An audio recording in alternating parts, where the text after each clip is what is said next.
My channel texture and অ্যারোমাতে তোমাদের অনেক অনেক শুভেচ্ছা। আজকে একটা দারুণ রেসিপি তোমাদের সঙ্গে শেয়ার করব। তো এখানে দেখতে পেয়েছো, তো আমি এখানে শসা, গাজর, বিট, পেঁয়াজ সব কেটে রেখেছি। শসাটা একটু দেখো এইভাবে কেটে নিয়েছি, তোমরা চাইলে সরু সরু করেও কেটে নিতে পারো। আর এগুলো আমি ধুয়ে কুড়িয়ে নিয়েছি সব, ঠিক আছে। আর এখানে হচ্ছে আমি ছোলা সেদ্ধ করে রেখেছি নুন দিয়ে, আর অল্প করে কাঁচা ছোলাও রেখেছি। বাড়িতেই হচ্ছে ছানা কাটিয়ে রেখেছি, ছানার জলটা মানে ঝরে গেছে। এবার আমি হচ্ছে মিক্সিতে দিয়ে দিয়েছি। এই দেখো,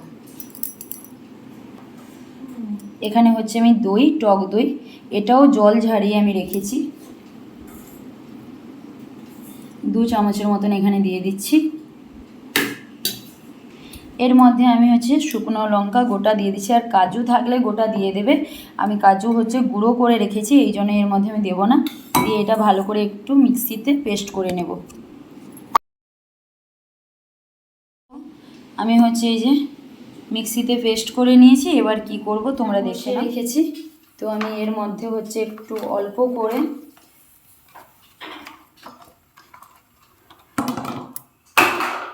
আমুলের বাটার দিয়ে দিচ্ছি।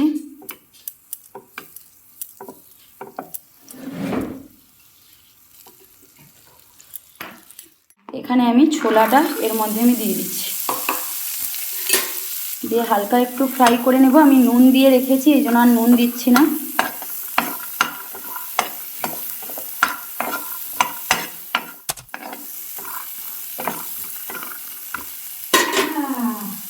এটা হয়ে গেছে, বাস আর কিছু করব।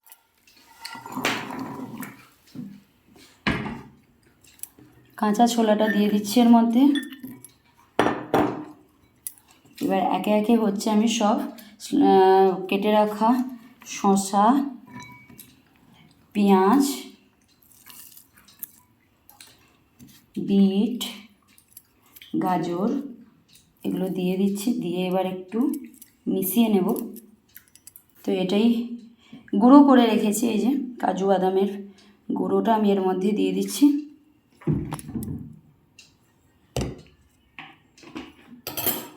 এবার মিক্সিতে যে আমি পেস্ট করেছি এটাই হচ্ছে এর মধ্যে এবার দিয়ে দেবো।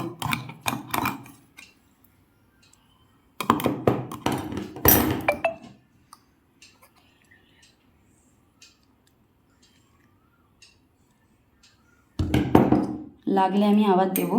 এটা এর মধ্যে আমি গোলমরিচের গুঁড়ো 1 চামচের মতন দিয়ে দিচ্ছি। আর হচ্ছে এটা তোমরা দিতে পারো, নাও দিতে পারো, চাট মশলা দিতে পারো বা হালকা জল জিরে দিতে পারো। না দিলেও চাট মশলা জল জিরা না দিলেও চলবে এটাই। তো এবার হচ্ছে আমি ভালো করে এটা মিশিয়ে নেব।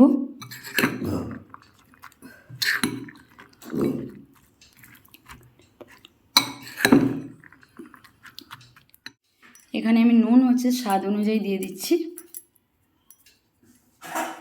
দিয়ে আবারও একটু মিশিয়ে নেব।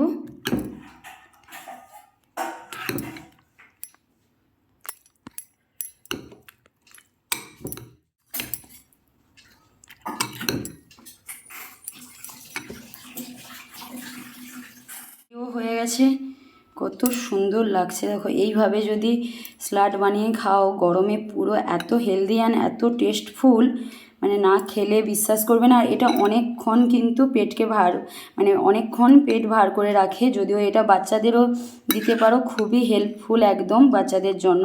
আর যারা ডায়েট করো এই স্যালাডটা তাদের জন্য একদম পারফেক্ট একদম। এটা তোমরা কাবুল ছোলা দিয়ে করতে পারো, এমনি ছোলা বা নর্মাল এমনি ছোলা দিয়ে আমি করেছি, তোমরা চাইলে কাবুল ছোলাও দিতে পারো। ওটা দিলে অনেকক্ষণ বাচ্চাদের পেটকে ভারী করে রেখে দেয়। তো দেখতেই পাচ্ছ কত সুন্দর দেখতে এসছে। যত সুন্দর দেখতে তত সুন্দর খেতেও শুধু।